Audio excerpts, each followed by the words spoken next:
A very good morning, afternoon, and evening to everyone who has joined us today from all over the globe.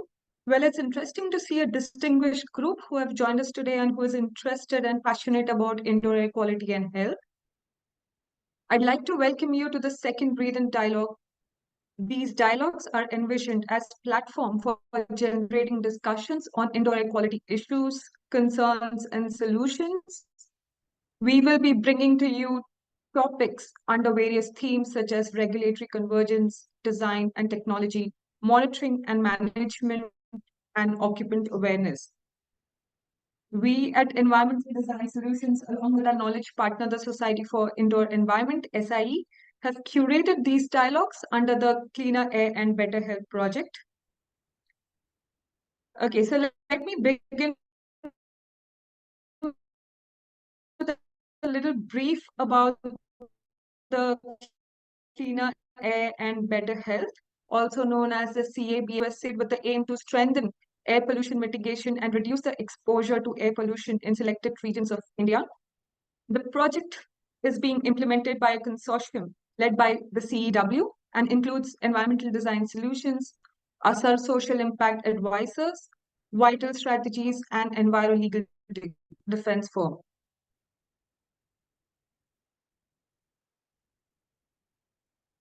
Considering India's ambitious goal of achieving net zero emissions by 2070, it is clear that addressing long-term air pollution is crucial. The government has taken significant steps to promote cleaner energy alternatives and enable their adoption through various programs and schemes. These include the National Clean Air Program launched in 2019, the Pradhan Mantri Ujjwala Yojana initiated in 2016, and the faster adoption of and manufacturing of electric vehicle schemes introduced in 2015. We aim to achieve the project's objective to strengthen air pollution mitigation and reduce exposure to air pollution in India through consultative processes, evidence-based and targeted approach. The consortium is working to scale solutions across the states in the country. We are also piloting innovative models to tackle the emission and air pollution in different sectoral interventions. We are talking about forming an ecosystem that enables adoption of cleaner practices in multiple sectors and student cooperation between various stakeholders to accelerate cleaner air goals. This will be done by creating a result-based, impact-oriented playbook to scale solutions and influence the clean air disclosure. All of this is based on a 5-pillar solution map, which consists of enabling monitoring and regulatory reforms, enhancing the use of data for decision making,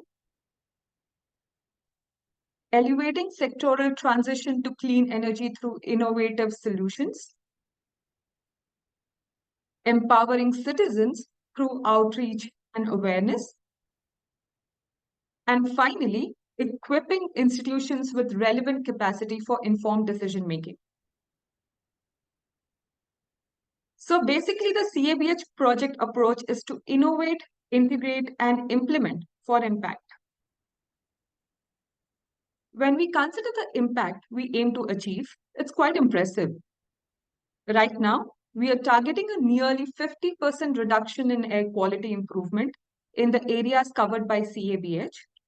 For instance, we are aiming for a 60% reduction in criteria emissions from 150 units in an MSME cluster.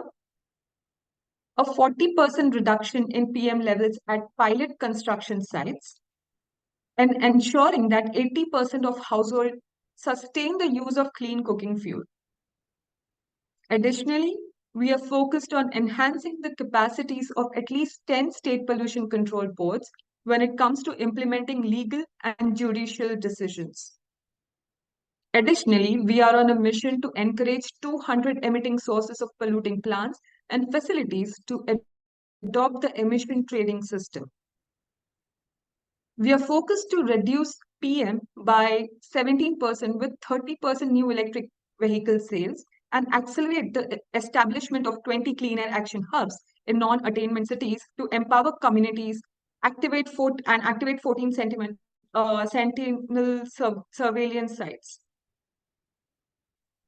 CABH is built solutions to scale and institutionalize the best practices that can go a long way in improving the air quality. Moving on to today's dialogue, which will focus on enabling alignment and convergence of different policies, regulations, and codes for pro-indoor air quality actions. We are very honored to have our esteemed speakers, Dr. Pawel Wargocki and Mr. Vishal Kapur today, who will be sharing their experience and current initiatives on indoor air quality metrics and standards. I now invite Ms. Nidhi Gupta from EDS to set the context for today's dialogue. Over to you, Nidhi. Thank you. So, as air quality has been a part of our regulatory provisions since early 1980s, starting with the Air Act as the overarching policy that promotes prevention, control, and abatement of air pollution. It sets regulations primarily for ambient air. In 1986, the Environment Protection Act was also enacted, which has standards for emissions of discharge of environmental pollutants from industries, operations, and processes. Moving on, in 2009, we had the National Ambient Air Quality Standard. We also started seeing at the same time growing scientific interest on more published research, newsletters, initiatives on indoor air quality.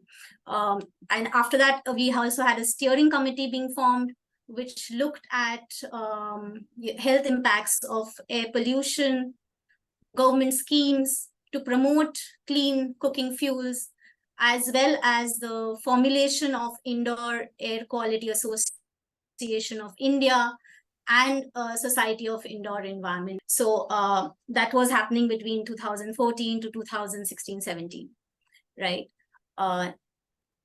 2015 onwards, around the same time, we started seeing rating systems, certification systems, focusing on health and well-being. We had the National Clean Air Program, which was also launched, which considers both the ambient and indoor air quality issues. The Indian Society for Heat, Refrigerating, and Air Conditioning Engineers put together the Indoor Environment Quality Standard, which also has a section focused on indoor air quality. Today we have Mr. Vishal Kapur, who will be doing a deep dive on this during the standard. Premier academic and research institutions started, such as IITs, CSIR, NERI, had dedicated programs focused on indoor air quality monitoring, modeling, technology solutions, creating repositories of research to aid policy development. The pandemic furthered the momentum for making significant advancement on indoor air quality concerns, awareness, and solutions. There was an accelerated adoption of health certifications and rating systems, as well as new guidelines and new ratings being developed, considering even biological contaminants. The National Green Tribunal last year called for a committee to be created to develop standards for indoor air quality, and specifically with focus on public spaces. All in all, we have come a long way from where we saw the focus in 1980s only towards ambient air quality to the need and the realization that we need more research and for indoor air quality standards, protocols, regulations, ratings. But obviously there's a lot to be done to develop this ecosystem, and more importantly, how do we look at enforcing it? So today we want to focus on that. That's setting the context. Over to you back, Dipanjali. Thank you, Nidhi. It's now my pleasure to introduce Dr. Pawel Wargocki. He is a renowned speaker with 25 years of experience in research on human requirements in indoor environment and its impact on productivity and learning. His work has also influenced requirements for ventilation and air cleaning. His recent research includes studies on human emission, sleep quality, the development of IEQ rating systems, and the performance of green buildings. He led the International Society for Indoor Air Quality and Climate (ISIQ) and ASHRAE committees. He has also received several awards for his work, including the Rockwell Award for Young Researchers, ASHRAE Ralph Award, ISIAQ's Award, and the Indoor Air Journal Best Paper Awards, alongside a prolific publication history. Dr. Wargocki, the floor is yours. Thank you very much for the invitation to this event. I would like to speak today about the methods or proposals for the methods for measuring indoor air quality and the need for the development of the metric for assessing indoor environmental quality. So when we look at the first results of the poll, of the first poll, we see that this is a perfect normal distribution where we have an average in the middle and we have done two tails, and it's really amazing how nicely those votes were actually distributed. Many of you voted that it's neither satisfactory or not satisfactory, the air quality. And probably those who responded because like this, that probably you don't know how, or it was very difficult for you to assess the air quality. The problem with the air quality is that it's actually very difficult to rate it. And we as humans, we have some abilities to do that. However, unlike the noise, light, or the thermal environment, we are not capable of saying whether the air is containing toxic pollutants, infectious pathogens, and so on and so on. Therefore, we really need to have some methodology to be able to determine whether the air that we breathe every day is clean or is not clean.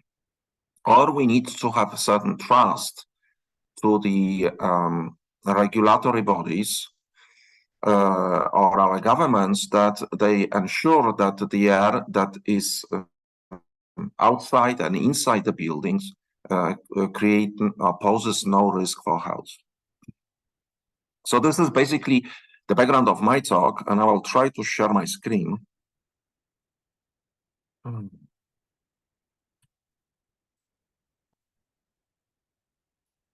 I hope you'll see my screen now. Yes, you may just go in full Yes. screen. Yes, wonderful. And this is the this is my screen, and this is the title of my talk. The title of the talk is "The Measurement of Indoor Air Quality and the Need for Indoor Environmental Quality Metric." I will speak a lot about air quality, but I think also I want to speak also about indoor environmental quality. And the reason for that is that we basically rate our environment or assess the environment based not only on one aspect of the indoor environment. There are several components that influence our rating and our comfort, our mood, how we work, how we sleep, and so on. And also there are factors that are not related to indoor environmental quality classical components, that also influence this rating. So I will come back to this later during my talk.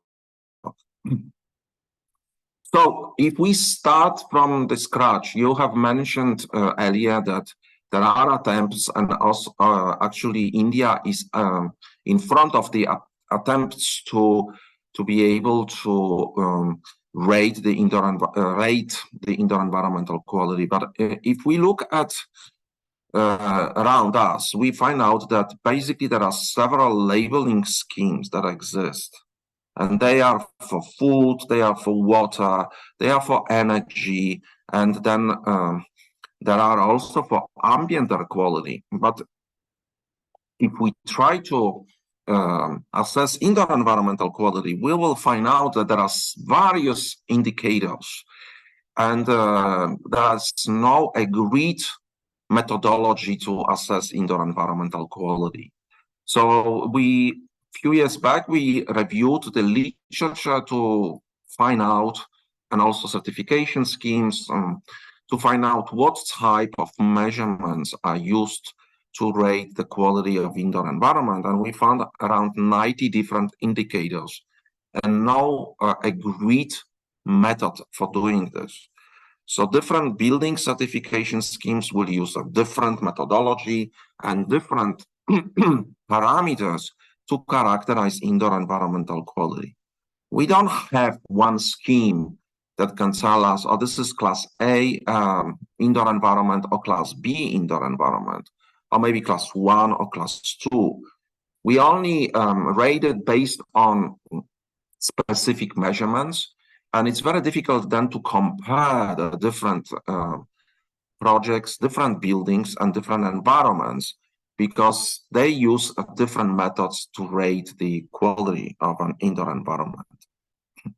So basically, we don't have that rating, and that rating is extremely important. Not only important because we want to rate the building, but basically, if we don't have a metric for indoor environmental quality, we don't have a reference point or benchmark. So if we want to develop technologies or methods to advance indoor environmental quality, we cannot refer to any standard method of measurement. And then that could lead potentially to the risk that there could be many producers that they claim that they have technologies that work and improve indoor environmental quality. And I believe, and I trust that they do, but some of them may not work properly, may create actually a risk or harm.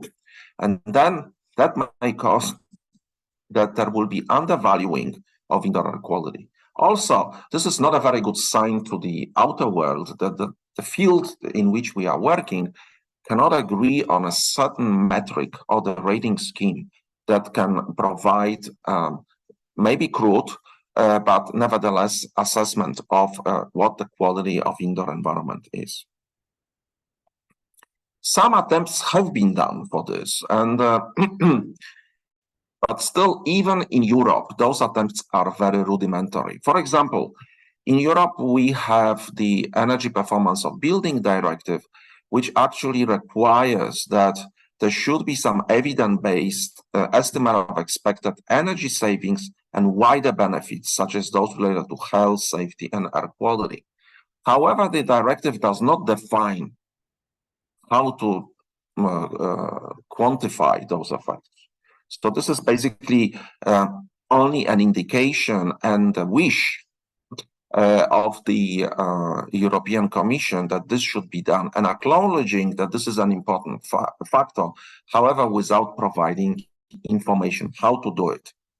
There are attempts now in the new revision of EPBD, it's so-called Article 11A, in which there is an attempt to define the parameters that should be quantified when renovating the buildings or when making energy renovation of a building. However, that has not been approved yet, and it seems like that this list of parameters that should define indoor environmental quality will eventually not be included in the revision. This classification of indoor environmental quality is important for many reasons. And of course, I mentioned a few of them, but if we just say which of those are the most important, is that first of all, we have now transformation of the built environment into a low energy or low CO2 emission building stock. So during this process, the process that's sometimes called decarbonization of our building stock, we need to identify, make sure that this process does not reduce the quality of indoor environment.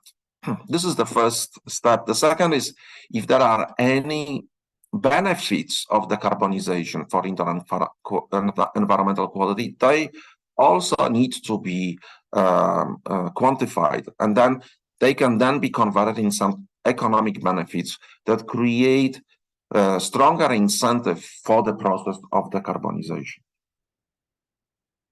So if we look on the potential proposed solutions today, there are basically very few. Before pandemic, there have been attempts in United States and also other countries to develop some rating schemes. Some of those rating schemes, they were developed as asset rating, which, and I will present an example of this in a moment. There have been also an attempt to develop the performance-based metric. And I present here two rating schemes that are coming from Denmark. And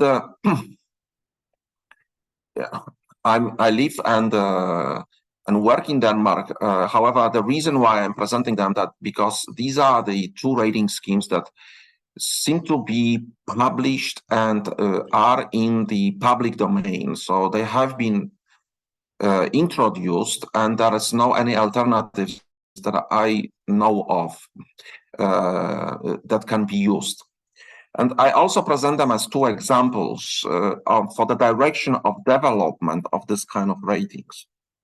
So the first rating is the Taylor rating scheme that has been developed with my colleagues from France, Corinne Mandan and Wen-Juan Wei, during the project that was called ALDREN. That was a European project that actually looked for the incentives to advance energy retrofits of buildings. And one of the objectives was to basically find a method of characterizing indoor environmental quality. We were not able to find the method for characterizing indoor environmental quality, and we proposed a rating scheme that we called TAIL, because it's actually characterizing four components of indoor environmental quality. T stands for thermal environment, A for acoustic environment, I for indoor air quality, L for luminous environments.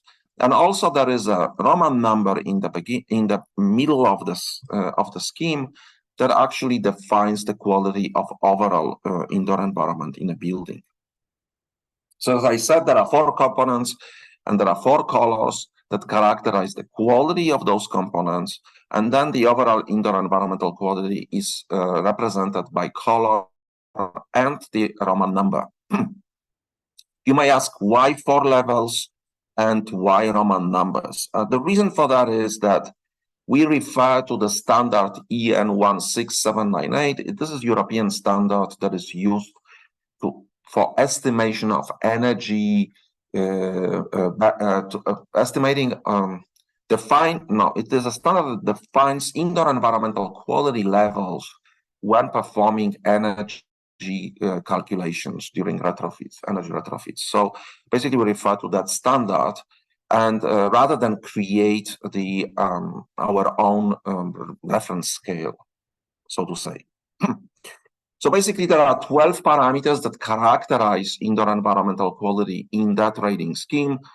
And there is a parameter that defines thermal environment, is indoor temperature, and then acoustic is noise level, luminous or visual is daylight and illuminance, and then indoor air quality. For indoor air quality, it's very difficult to define the parameters. I'll come back to this. This is where we basically a little bit fail on how to define indoor air quality. So there are several parameters that are included in the rating scheme. The scheme is developed as the performance scheme, which means it is based on measurements in actual buildings, the buildings that are in operation, except for the parameters that cannot be measured. And that is visible mold, which has to be assessed by visual inspection, and also daylight factor that cannot be basically measured, can be measured, but does not provide the good characteristics of the conditions for the daylight. So there are 12 parameters that need to be quantified, and then there is a protocol developed for how the measurements should be performed. Those parameters are actually similar to many of the parameters that are included in the certification schemes. And actually, that was the purpose of developing that rating scheme, is just to ensure that while the certification of the buildings is made, by adding few other measurements, one can also characterize the building based on that rating scheme. For each of the parameters, we defined the range of each components. We define the range of the parameters that define components and their class level of quality. So the scheme is developed so it can be used immediately and can be used in the buildings that are in use. But of course, you may ask, what about the design stage? So for the purpose of the design stage of the buildings, this scheme has been extended and supplemented by the scheme that is called PredictTail, which is basically a prediction method for the indoor environmental quality in building that is used in the actual during design stage. However, this is only a prediction tool that guides the designers for which decisions should be made with respect to the indoor environmental quality, and how the different decisions regarding the decarbonization will influence indoor environmental quality. Still, the actual measurements need to be performed in a building to characterize what is the quality in the building that is in the operation. I give you an example of how useful this scheme can be. This is just an example of the application of the scheme that has been slightly modified or extended by few parameters for schools. In France, this is 380 schools in France in which the measurements were performed. It's around 600 classrooms with respect to thermal environment, air quality, visual environment. And you will, the point here is not the level of quality of schools in building in France. The point here is that using the same scheme, you can see we can characterize the environments in different buildings and compare those and find the buildings that perform well and the buildings that perform poor. And then in this way, we can take actions, very quick actions on what should be done, why the schools that are performing poor are performing poor, what is it that some schools are performing very well, are there any specific solutions, or buildings, are there any specific solutions that can be applied in other buildings? So this is the advantage of the scheme that uses the same protocol, is basically allowing comparison of the performance of different buildings of the environment. And also, the scheme can also be used as the method for illustrating the problem, potential problem in a building, or letting know the users of the building that the building is safe. Another scheme that also was developed in Denmark is an IEQ compass. It is an asset rating. Asset rating meaning that the scheme is assessing the technologies and solutions in a building that impact the indoor environmental quality, and based on certain weighting factors and certain solutions and credit system, it is estimated what level of indoor environmental quality can be obtained in a building. So in a sense, this is an asset rating which assesses what the building can achieve rather than what is actually achieved in a building. As you can see, there are different classes similar to the energy rating scheme from A to G, and then depending on a different score, the building is achieving a different level. And then for different aspects of indoor environmental quality, there are certain criteria. This is similar to what is used actually in accredited building certification systems, where different aspects of technologies and solutions in a buildings have different weights and different credits or a weighting criteria based on which the overall weight, the overall score of the building is calculated. The major problem in all those schemes is the component aggregation. So we have 4 components, and in a sense, we want to ask ourselves how we value those different components. Should we put more weight on light or on thermal environment, or should there be weighted identically?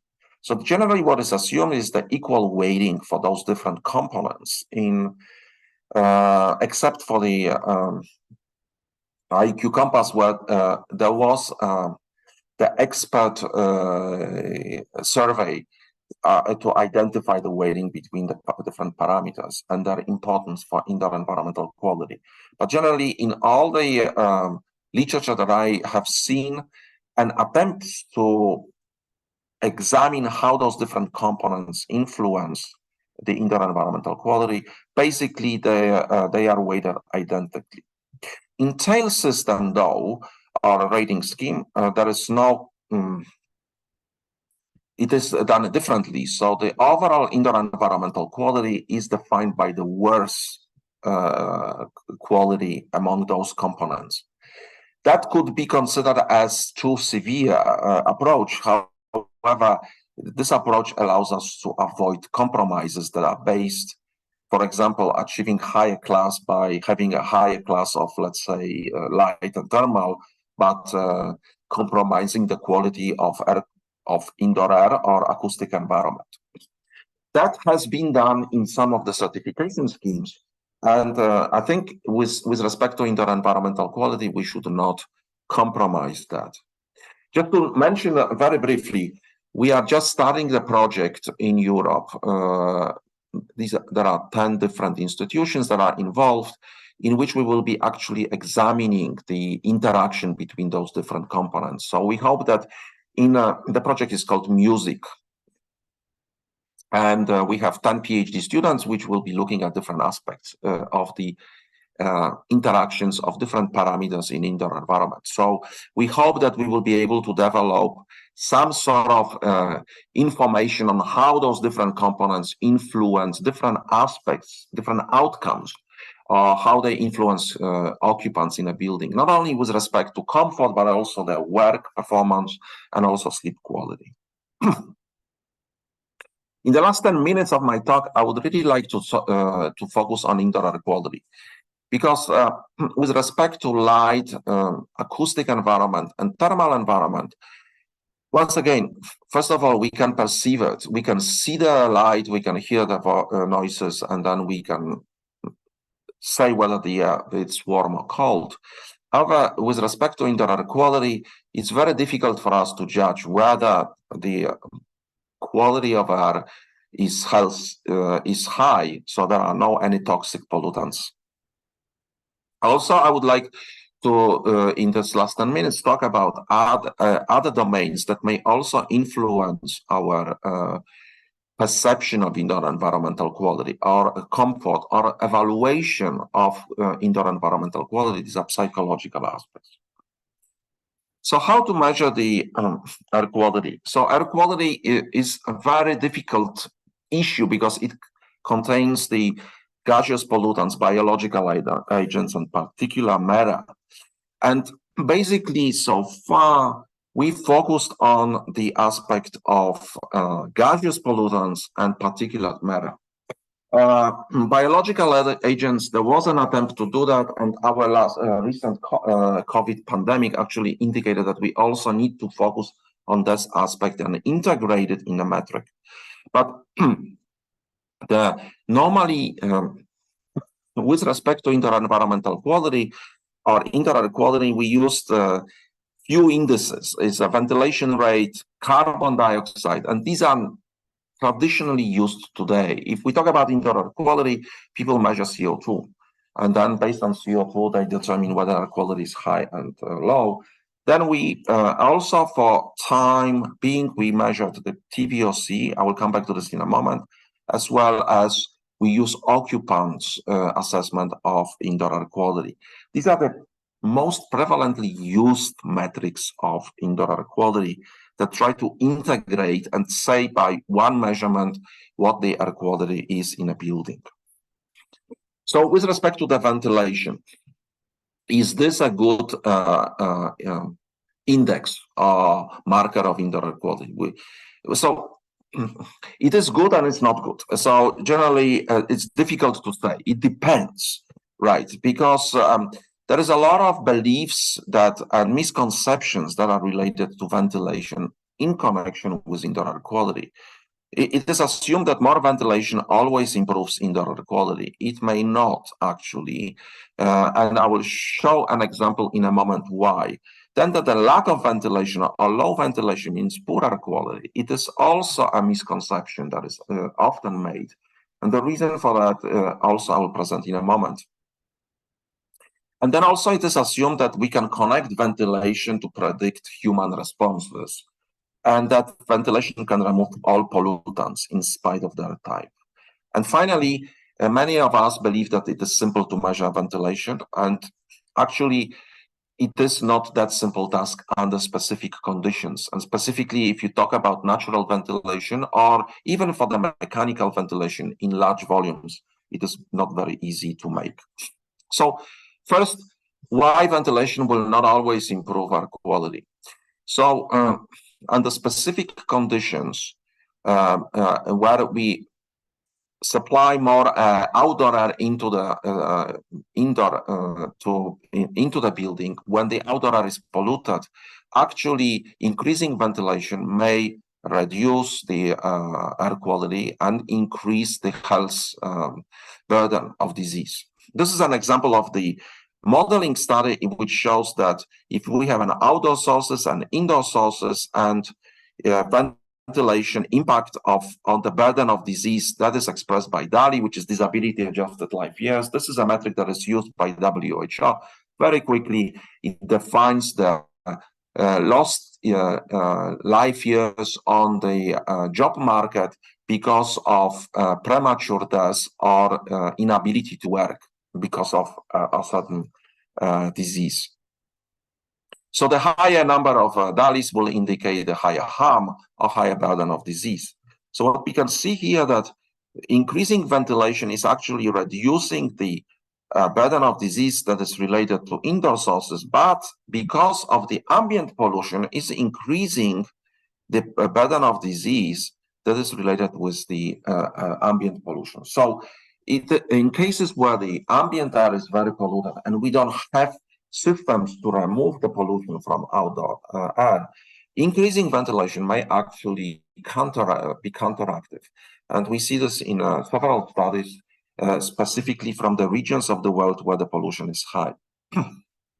Then low ventilation, does it mean that this is poor air quality? This is just an example of how the percentage of the satisfied or the air quality depends on the load of pollutants in a space and ventilation requirements. So let's take the 10 liters per second per person and percentage of the satisfied. You can see here that percentage of the satisfied can vary, or the air quality can vary depending on the load of pollutants in a space.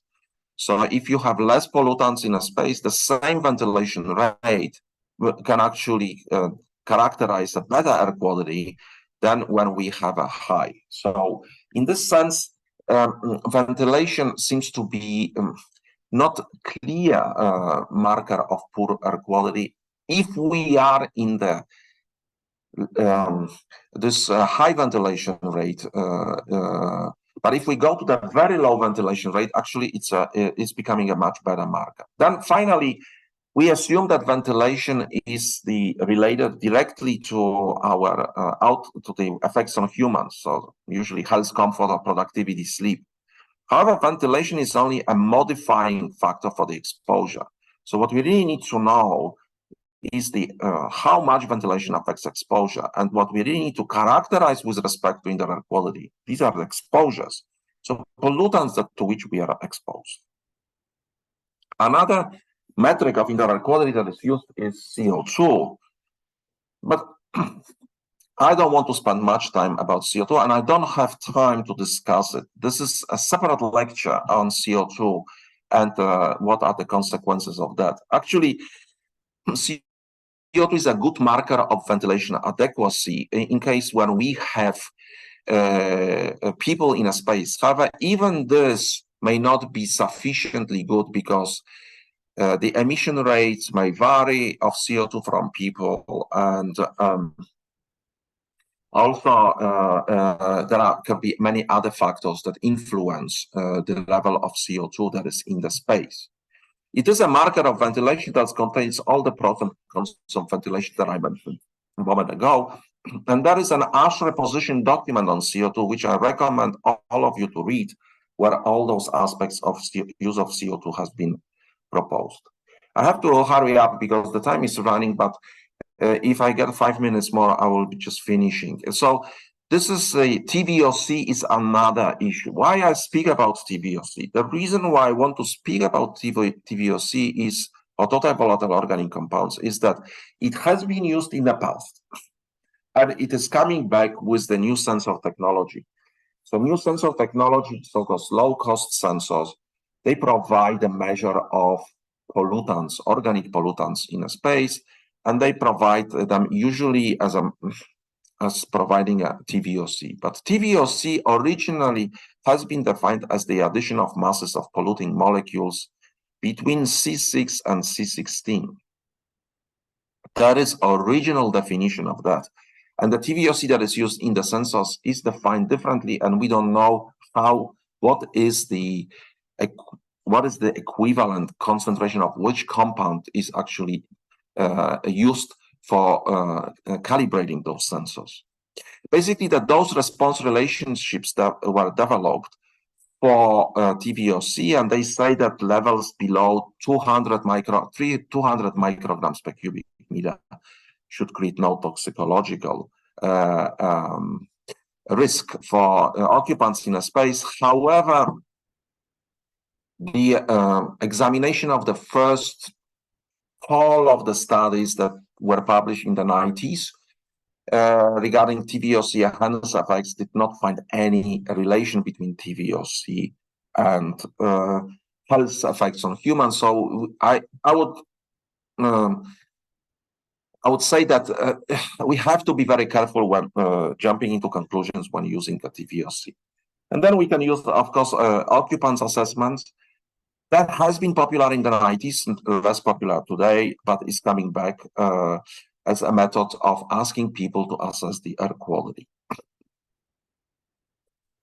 There have been other previously proposed multiple pollutant metrics for the air quality, and I mentioned a few of those. One based on VOCs that have an effect on humans, one that is a combination with weighting factors of different parameters that define air quality in a space, some based on the pollutant grouping, and then some based on the exposure limit values and DALIs.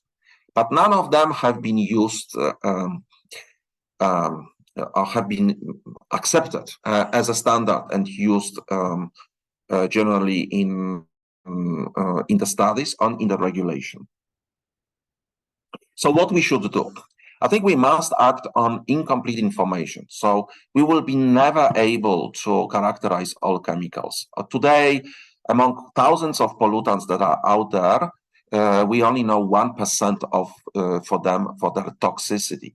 So we really, rather than speculate about the new pollutants that are coming in and whether they have a toxic effect, we need to basically base our metric of indoor air quality on some guidelines or information that has been evaluated and judged by the experts. And one of that is WHO quality guidelines that actually define the list of pollutants that we could follow, and then follow those pollutants as a first attempt to assess the indoor air quality in in buildings.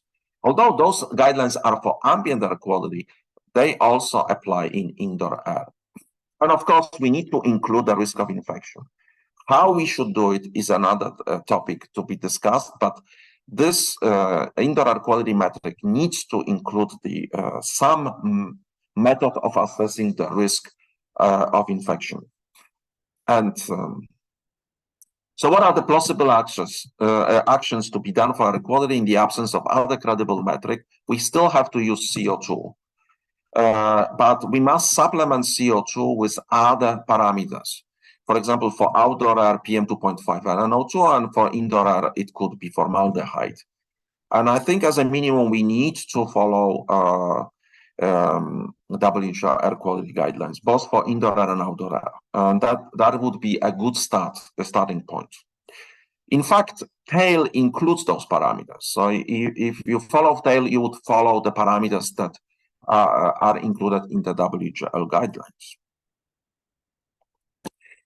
One issue that really needs to be discussed is about ozone. So with respect to ozone, there is an issue about the effects of ozone, but I think the most important issue of the ozone is the reactions that are initiated, or chemical transformation that are initiated by ozone chemistry in the space. We have more and more information about the ozone chemistry that is happening. So in a sense, we should, as a precautionary principle, avoid ozone indoors or to reduce it to the very, very low levels, which are achievable, because otherwise we may transform the indoor and the composition of indoor air to a completely new composition that it would be very difficult to monitor following the WHO air quality guidelines.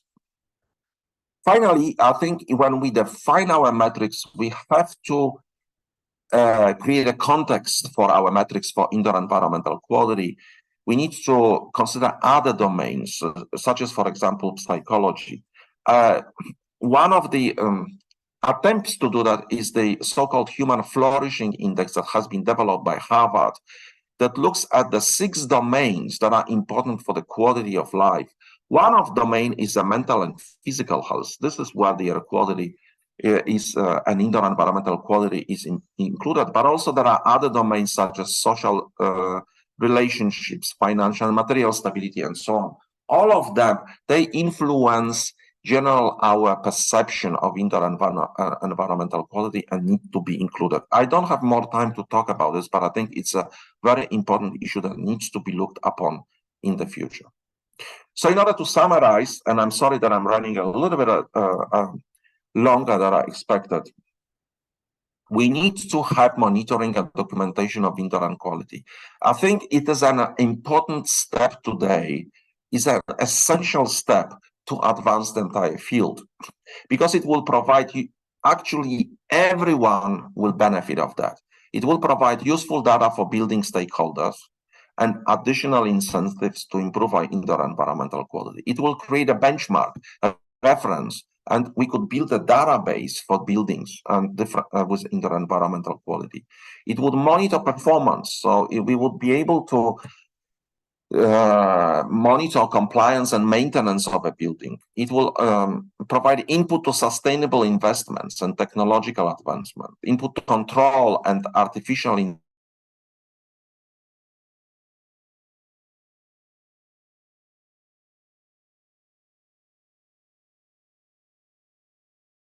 visible. Occupants will know that I go into that building, there are no risks, so it will raise the awareness of that. So my final statement is that IQ in building is a crucial part in efforts for achieving to secure public health and sustainability. Decarbonization of buildings should not compromise IAQ because consequences can be costly. Monitoring IAQ in all buildings should be mandated as a benchmark to provide information on performance compliance, to improve and advance methods for indoor environmental quality control, and last but not least, to inform the public. Thank you very much for your attention. Thank you, Dr. Pawel. Today, we are very glad to have Mr. Vishal Kapur, who will be providing us an overview and engagement with ISHRAE Standard and guidance in this area. With 27 years of experience in HVAC industry, Vishal Kapur blends a strong engineering background with leadership roles within professional organizations. He exhibits his proficiency in overseeing large-scale projects across Eastern North India and demonstrate commitment to improving IAQ and HVAC remediation.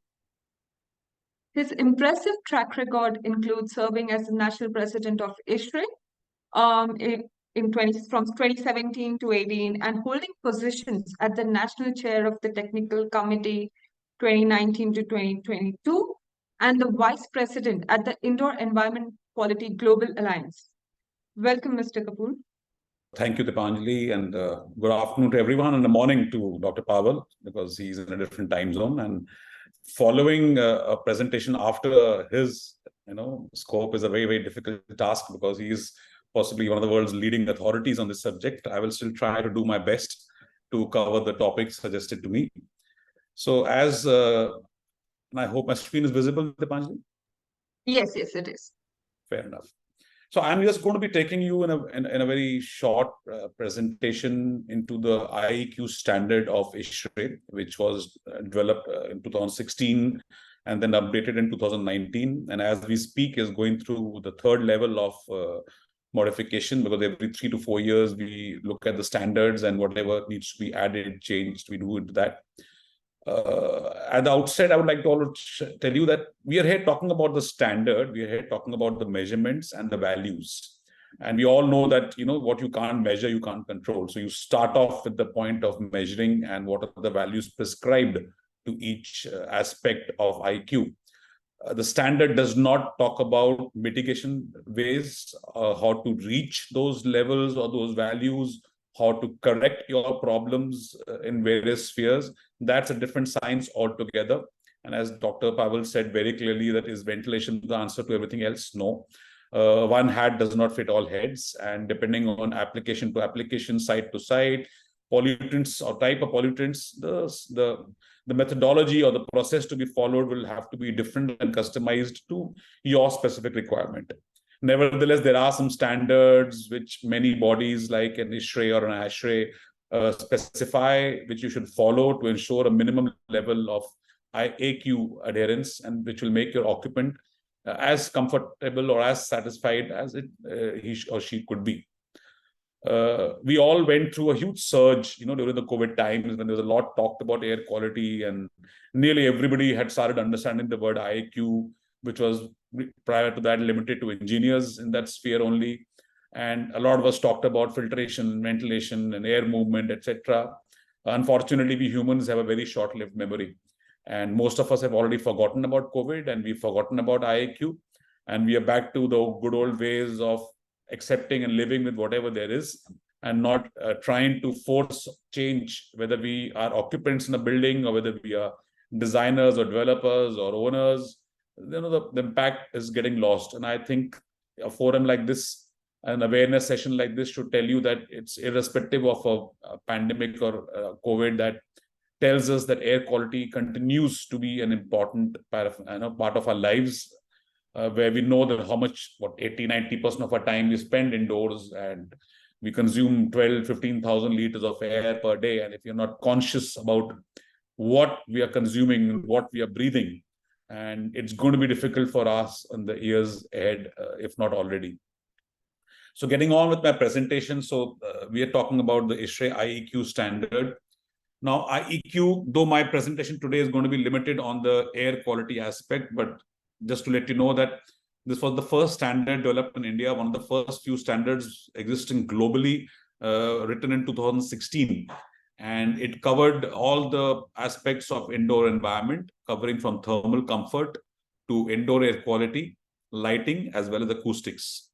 A combination of these ensure that everyone inside an enclosed space is comfortable. A clear message in the beginning: the standard does not talk of special applications. Special applications, any specific industry or a healthcare would obviously be out of the purview of the standard. For that, you have to go specifically to those applications. For example, when you look at healthcare, for India specifically, ISHRAE has written a healthcare guidebook, which talks of air quality parameters for different zones of an healthcare application, and you can refer to that book for a healthcare. So this is only for standard applications, comfort applications primarily. So we cover all these four aspects, and why are these four aspects important? I know Dr. Pawel also covered it. I'd like to spend a minute on this. Based on some studies done abroad, this was done in Australia, where people were asked as to what really are the main factors that affect your performance or your productivity while inside an office. And you can see the highest numbers were given to things like sound, noise level, visual comfort, light, air quality, temperature. Now, obviously, region to region, there would be variances. For example, in a place like India, temperature could be a little bit more important. But what comes out very clearly is that even if you do the survey in your offices where you're operating in, ask yourselves to do this poll, and say that what are the most important factors when you're sitting indoors to affect your performance. I'm pretty sure that these are the 4 or 5 points which are going to be coming on top today also. And so the IAQ standard becomes very important. And the journey for ISHRAE started in 2015 when we first wrote a position paper on the indoor environment quality. It got converted into a standard in 2016.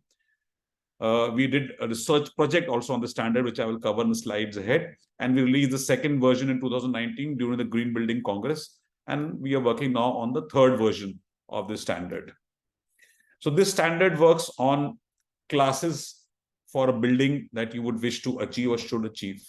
It starts from a bare minimum of class C, which is a minimal acceptable levels that any building or any indoor space should be, adhering to.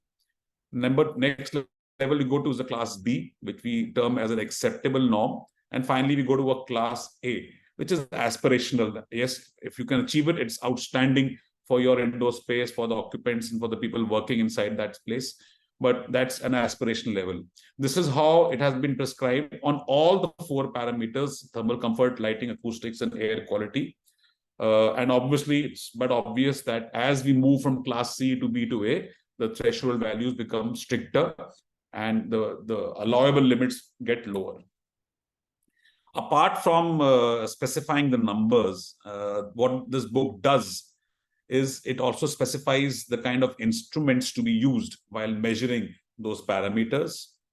It specifies very clearly a methodology of taking measurements, something which is most of the places is being done in a wrong manner in various parts of the world, including India, where people are not knowing how to take measurements, what instruments to be used, how to report those measurements, how to evaluate from those reported values.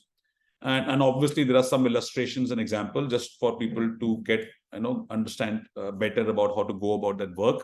And obviously, there are references given at the end of the book.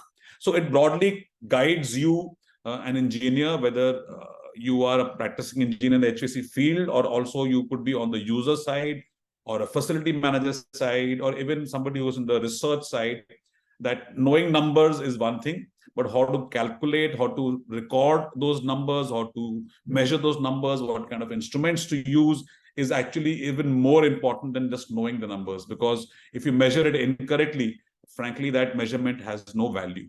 So this standard, this document covers all these parameters very well and in a very simple, straightforward manner of explanation, so you could be able to go through it. Now, let's get down to the brass tacks. So specifically for air quality, as I said, today we're going to be talking only of air quality and not the other 3 parameters. Obviously, going through this entire standard takes much longer than the 15-20 minutes that are available today, but we're just going to be covering it in as brief as possible. So we've divided the air quality parameters into 2 aspects: the basic IAQ parameters and the complementary IAQ parameters. In the basic ones, we have CO2, PM2.5, CO, and TVOC, total count. Then we have the units, and we have this classification, which you saw on the slide before, of class A, B, and C. I'm pretty sure that most of us will know that CO2 never has an absolute value of achievement. It talks always about ambient plus what is the minimum level that you could achieve inside. So this is specified as an CO2 level from an ambient plus 350. I'm not going to be reading out all the numbers. They're there in front of a screen to be able to see them. And so on, class B and class C, we specify the number of CO2 value that can exist. So the basic we talk about is should not be more than 700 beyond the ambient. It's but obvious that our indoor CO2 is going to be higher than outside because that's the maximum we can dilute the indoor air to, and a lot of CO2 is being generated indoors, so we cannot ever achieve the outdoor levels of the ambient CO2. Number two is the PM2.5. Again, an aspirational level is to get it under 15. Not an easy task, but there are various installations existing in our country who have achieved 10, 12 numbers, including some large public spaces like hotels and offices, where they have been able to achieve these numbers in places like Delhi, where the PM count outside could be crazy numbers, but they've been able to achieve it. But the class C says it should be at least 25 or less. Similarly, for carbon monoxide and TVOC, we have specified the class A, B, and C levels for those parameters which are measured. Complementary IQ parameters is where we talk of other parameters like PM10 and SOx and NOx and ozone. A total microbial count is something, again, Dr. Pawel also talked about that it is not necessary that you need to measure all of these parameters in each building. It also depends on the kind of pollutants you have inside and in your neighborhood. If you are in an industrial area, you would want to get into complementary IQ parameters like SO2 and NO2 or even ozone, or depending on the kind of equipment or kind of conditions you have inside the space, you would look at measuring those things. But it's not necessary that you have to get into measuring all of those parameters on a regular basis. And finally, apart from the measurements, you all took part in a poll earlier just now, and it talks about occupant satisfaction, which is totally qualitative in nature. But finally, whatever we're doing to maintain the air quality inside, apart from the benefits of health or productivity or safety, especially when we thought that in the COVID times, it's also about the how satisfied or how comfortable the occupant of that premise feels. So we also talk about doing these surveys with the occupants to understand where they are, and a minimum level of 80% of the occupants should feel satisfied. Obviously, it's a very, very personal thing. We see that in temperature, all the place signs. Some people are super comfortable in 24, and some people wanted at least 21, or some people wanted 26. So there will always going to be personal bands of satisfaction levels. So we prescribe 80% or 90% as the bare minimum to be achieved. Similarly, when you saw over here, if the TVOC comes higher than these threshold levels prescribed, then we tell that yes, then you maybe need to get into a deep dive. It will happen in very rare cases. But if it happens, then you'll have to do a deep dive and get into a breakup of the various kinds of gases and start measuring. It's not easy. It's very, very costly to be getting instruments to measure all these gases. So it's only an if required do you get into a measurement of all these gases in a specific place where you're facing these challenges. We talked about methods of measurement of indoor air quality. So the standard specifies there are two ways, and we specify two paths of measurement, a path A and a path B. Path A talks of a spot measurement, and you'll see a little bit more detail in the upcoming slide.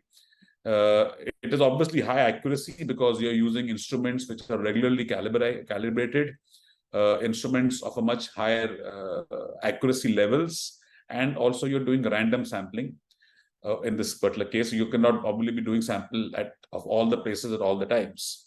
The advantage or the disadvantages are mentioned over here is that the instruments are obviously scientific grade.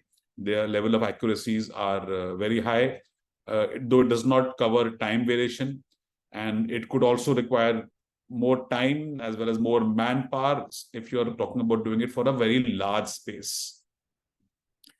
an advantage is that more locations can be covered with less number of sets, because you will not be doing this on a daily basis. So you can use the same set to do more measurements. So that's one of the advantages that comes out of doing spot measurements or following path A.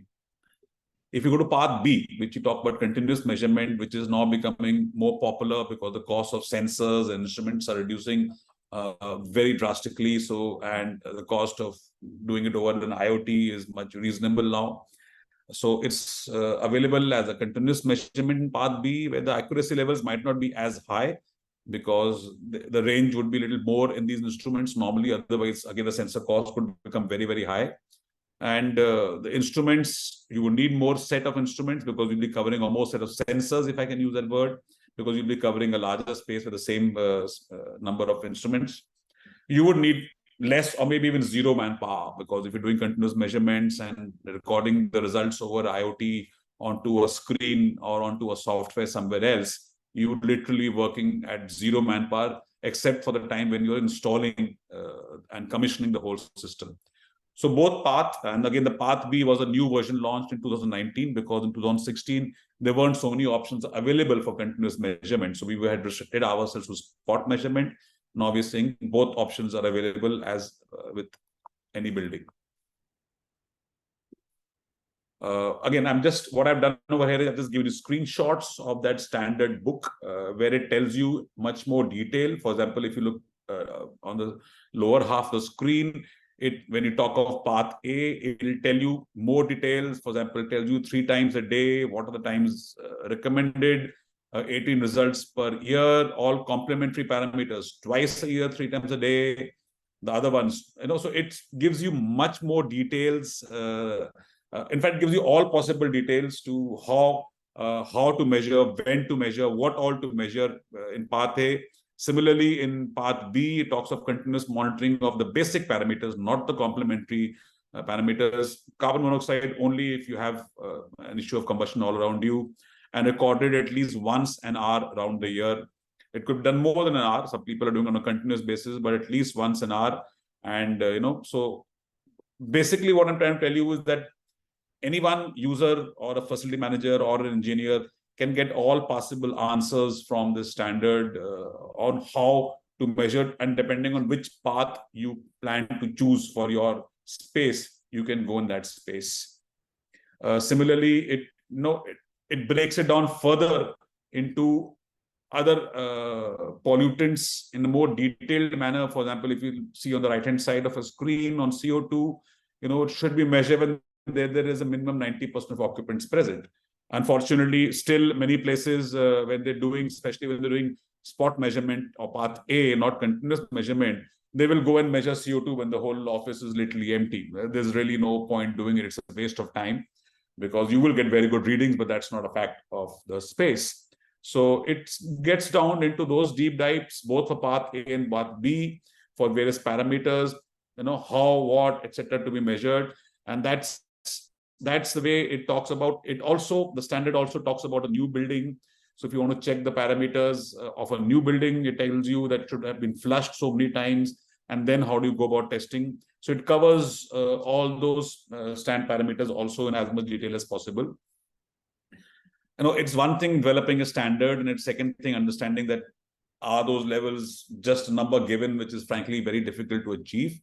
So what we decided a few years back is that we said, let's do some pilot studies as a project with the standard we had developed in 2016. It was conducted at IIT Madras and MNIT Jaipur, covering 2 cities of Jaipur and Chennai, where Jaipur was a composite climate zone and Chennai was warm and humid zone. So we got 2 different, weather profiles with us. We did it over a 1-year parameter, and we covered buildings like institutions, offices, residences, mall. And we also did occupant satisfaction surveys. So this was obviously following path A, not path B. We invested in buying the best possible instruments to do these recordings on a continuous basis. We used a lot of student members, both undergrad and postgraduate, to go out and start taking these readings, because also help them get trained with this. And, again, I'm not going to be reading out all these things. So we covered, we had a questionnaire from an occupant satisfaction, recording the various aspects, also impact of parameters such as room temperature, or airflow, or air, stale air, etc. It obviously covered more than air quality, talked about lighting and sound, etc. But we're limiting ourselves to air quality. So we did this thing, and I'm just showing you one slide. Again, this report is available on the website of the ISHRAE website, ISHRAE.in, shop ISHRAE.in, and you can download the research project findings for those who are interested to understand how much of it was achievable or not achievable. So obviously we, over a parameter, over different seasons, we're just giving you samples put together, averaged out. It was achievable to, it was not easy to achieve class A in most places.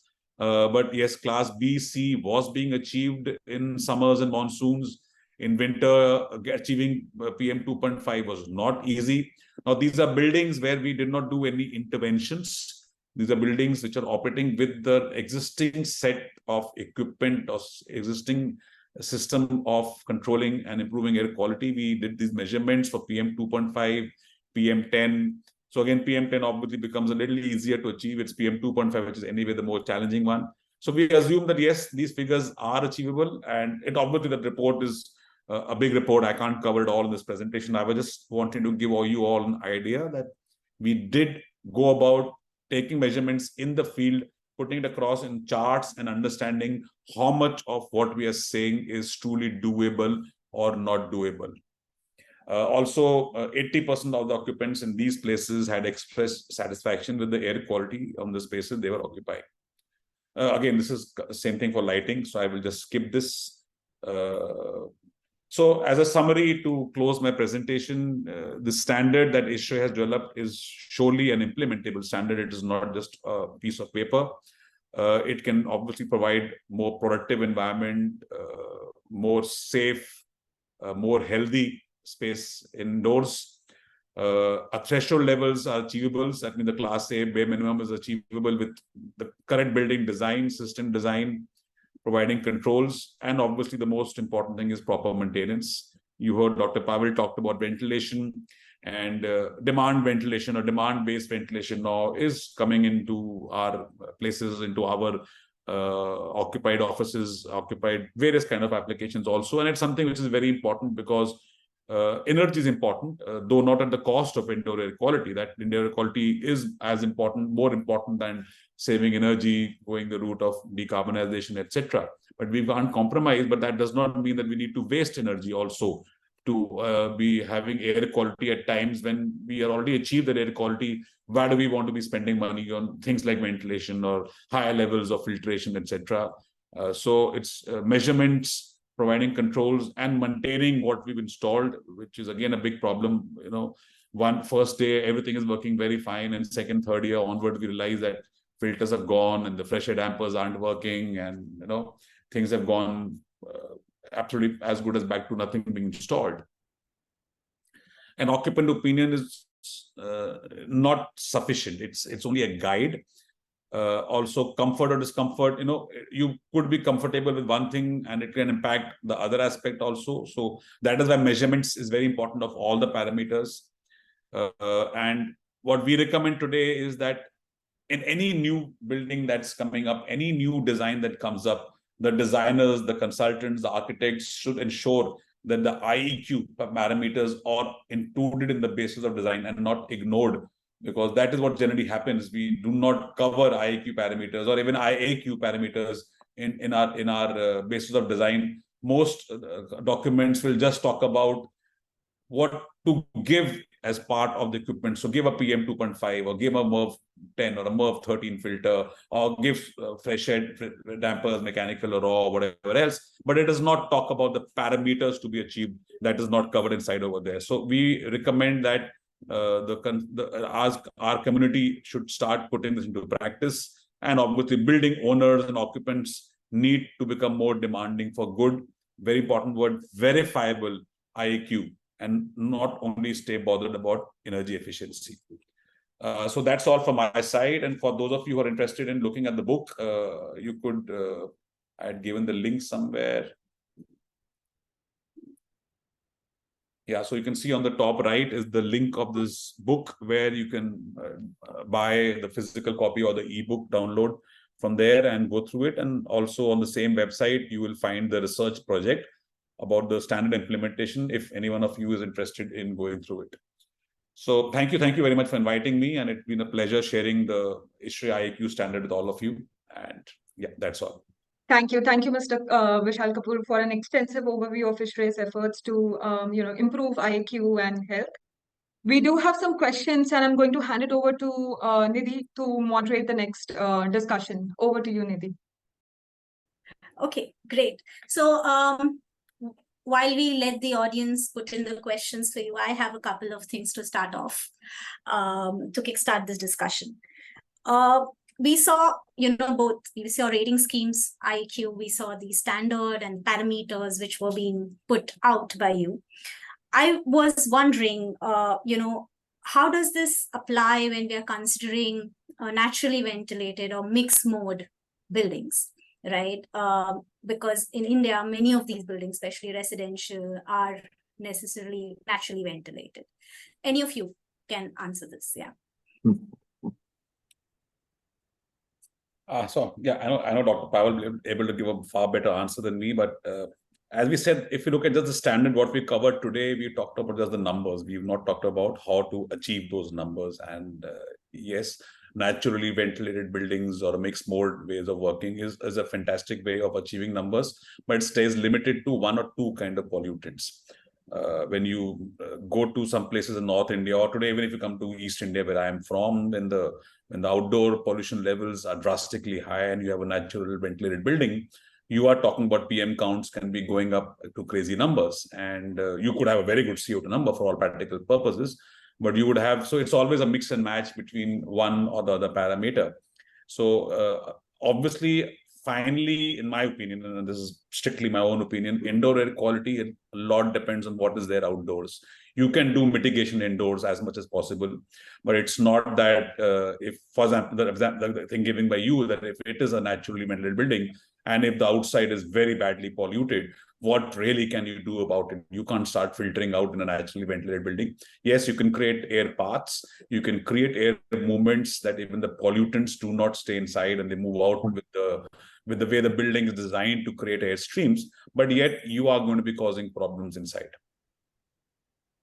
Well, to add to this is basically if we have a criteria based on which we characterize indoor air quality, there will be different solutions for different types of buildings. So in a sense, in a mechanically ventilated building, it's pretty simple in a sense, but it is not simple either. But in the naturally ventilated, that will create a need to develop the solutions to achieve those numbers. So this is why it is important that we have some reference numbers that we want to achieve in any type of building, even naturally ventilated buildings. So, and if it is difficult to achieve those, that will put also a pressure on the governments, on other bodies that will take into account that the ambient air quality has to be improved. Otherwise, the quality levels in the buildings cannot be achieved. During the last, there was a conference, the first WHO conference on air quality in September, and I mentioned the point that we should start thinking about air as one. It's not that we have a building, air in a building and air outside. It's basically the same air. So we need to make sure that the quality of air is good both outside and inside the buildings. Otherwise, we will be having a lot of troubles to achieve, buildings with low energy use and high indoor air quality. Okay. The other question that I have is, I think through both your talks, it came out that, monitoring is really important, because it's talking about all these parameters, what we need to measure, before we make the change, right?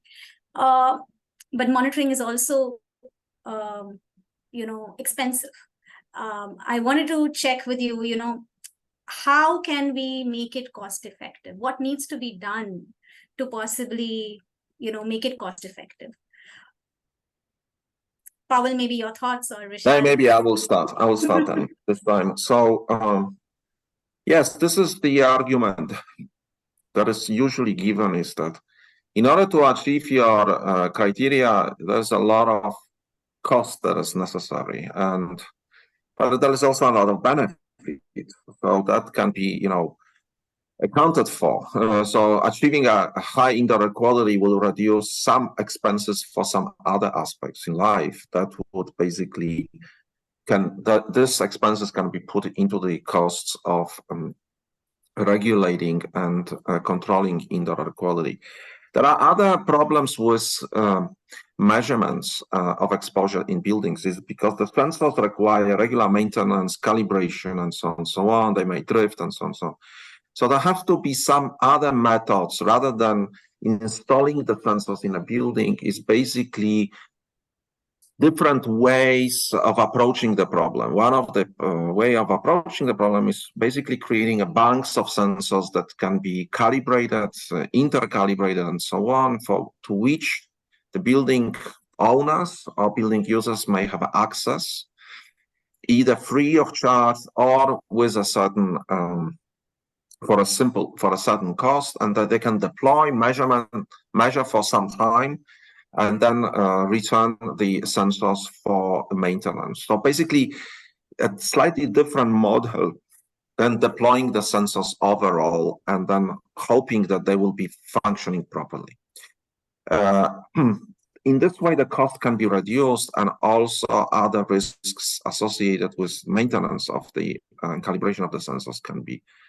But this is control. But as we have a huge development of the entire sensor technology over the last 10 years. So I believe that the sensors will be less expensive in the future. And we will be able to better deploy them in many buildings with very low cost. Yeah, so if I had to add to that, Nidhi, it's very funny actually whenever this thing comes up of the cost. And I remember I was in Japan a few years back, and I heard someone say that, and he had actually given numbers, that the cost of salaries in my building is X and my energy is 0.1X in the same building. And the same equation if you start using from salaries to air quality, and the amount you'll spend on monitoring is going to be a pittance as compared to loss in manpower or loss in productivity, or any of those things affecting your work. It could be your own personal work, it could be your home when you go sick, and the cost of that medical treatment to get you out of it is going to be far more than the cost you'll spend. So actually it's a myth. Everything in life, cost is relative. Cost is never absolute, right? You can never say absolute cost. It's relative. So what are you comparing it to? Are you comparing it to your health or productivity or loss of man hours, or are you just talking about in absolute numbers? So that's the first part. In absolute numbers, as Pawel said, the cost has gone down drastically low. Nobody is telling you go and buy instruments to the highest possible accuracy. Start somewhere. You don't have to achieve the moon on day one. Start somewhere. There are instruments available which will at least give you some basic numbers of where you stand. Once you start taking it seriously, once you start understanding, no, my building or my space has problems, I need to measure it better, maybe then you can go up the ladder. Start somewhere. Instruments cost has been going down. I've been seeing it in India over the last 6 years. I would say the cost of measuring IAQ today is less than half of what it used to be 5 or 6 years, whether it is continuous or whether it is on the spot. Today, people are doing continuous measurement on a monthly subscription-based model. No cost of investment from the client. You just have to pay them per point per month. So there's no initial cost. So there are models available today across the world. Just get serious about doing it. That's it. Okay. If I may add, I think it's a good excuse. Yeah. Because everyone is afraid to demonstrate that the quality of the environment in a building is poor. Yeah. So you say, okay, I will not install it, it's expensive, but actually there is a second sort of like hidden agenda is saying, I don't want to do it, because if I demonstrate that their quality is poor, what I should do is there will be a lot of costs that I need to make sure that the air quality is good. So I think there could be some other reasons why we use this argument. So I have one question. I mean, there were different classes that you mentioned, Vishal, class A, class B, class C. I mean, obviously, we would want, because we know that indoor environment quality or indoor air quality is directly related to health, right? And I would always want an aspirational one. So what was the thinking behind having these three classes? Was there, put together? I mean, why not keep just the best? Yeah, it's again a cost. It's like when you look at green building, you have a platinum, gold, and you have different levels with different bodies across the world, because it depends on what level are you. See, there is a cost, sunken cost, to be taking care of air quality. And especially in some of our regions, some of our places where the pollution levels are so high that to be able to get down to a PM15, for example, getting the PM2.5 down to a level of 15 or below, will need a good amount of investment. That investment might pay you back. That's part two, which we talked about in the question previously or during the presentation. That it will pay you back over a course of time, directly or indirectly. But on day one, there is going to be a sunken cost involved. And there will be a little bit of an extra energy involved when you're trying to achieve a class A. So we're giving you three options. Fine, at least don't let the people or the occupants of a building suffer. At least touch class C. See how you can go up to B or an A. Because everybody will not be able to achieve and reach the moon. At least try and reach the stars in some way. So that's all. Was there, just to follow up on that, was there in the studies that you've done, right, with the pilot studies, and certain buildings have achieved better classes, was there an incremental, what was the percentage? Was there any study on that in terms of the cost increase between one class to the second class? No. So we did measurements of buildings as is where they were. We did not do any mitigation, or we did not tell them to do any mitigation, then remeasure. So we didn't get into that aspect. So we really, that study does not cover about the incremental cost to go from a C to B or a B to A. Okay. So maybe I think we are also running out of time, and there are a couple of questions in the chat box as well. I will come to them.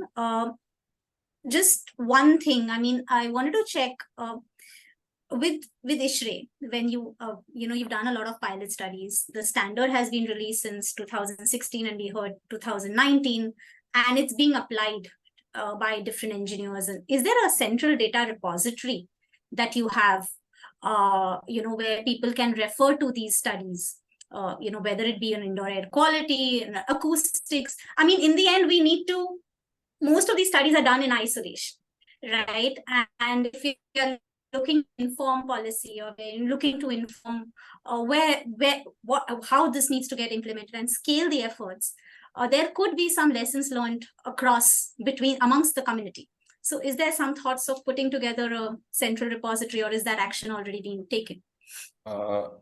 Thoughts were there. We did discuss it a few years back as to should we start a program. There are two ways of doing it, that we start doing recording of random buildings on our own, but that's going to be a very, very limited survey. How many people can we reach as an ISHRAE body, or anyone we engage with? The other aspect is people taking measurements. Can they be part of a central repository? No, it's not feasible, because most people get the measurement authority. If somebody is coming as a third-party person to measure, to sign an NDA, that you're not allowed to share the numbers, for the very fact and the reason that Pawel told you. They're scared of the numbers getting out in public domain. So even if they're measuring, they will not be sharing it with us. So no, there's no central repository. But I think it's very, very critical, and bodies like ours and ISHRAE, CWEDS, all have to come together to find a way where we can actually join hands and actually take measurement. It's expensive, because we'll have to buy the instruments, and we'll have to go around and maybe cover 8, 10, 12 cities or different climatic zones, different pollutant levels, and take some measurements whichever people allow it to be shared, and tell the government where we stand, and work accordingly from there. But coming back, frankly, the more important aspect remains the outdoor pollution. And as Pawel said, air is one. We might have a wall between outside and inside, but for air, there is no wall. It moves in wherever it requires to be done.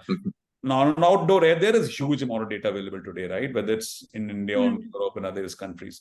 I think that's supposed to be a far bigger action item than building up a repository of this. Is again, totally my personal feel of indoor air quality parameters. But nevertheless, we can still go across and do those measurements also.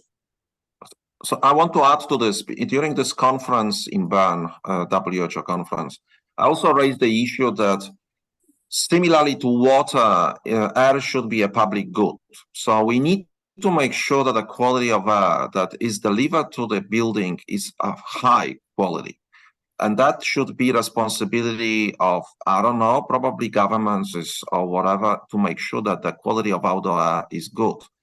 Then, of course, if the company that is delivering the air into the space, maybe ventilation company or whatever that is designing the system, that will be their responsibility to make sure that the air is not aggravated when they deliver. And then the responsibility of the building owner or user will be on what they put into the building so that they aggravate further the air quality. But at the start, the ambient air quality should be good. Otherwise, we are just fighting against the windmills, basically, because we are not able to do anything when the outdoor air quality is poor. And then for the classes, if I may add very quickly, there is zero risk, basically. So we need to make sure that we have different classes of buildings.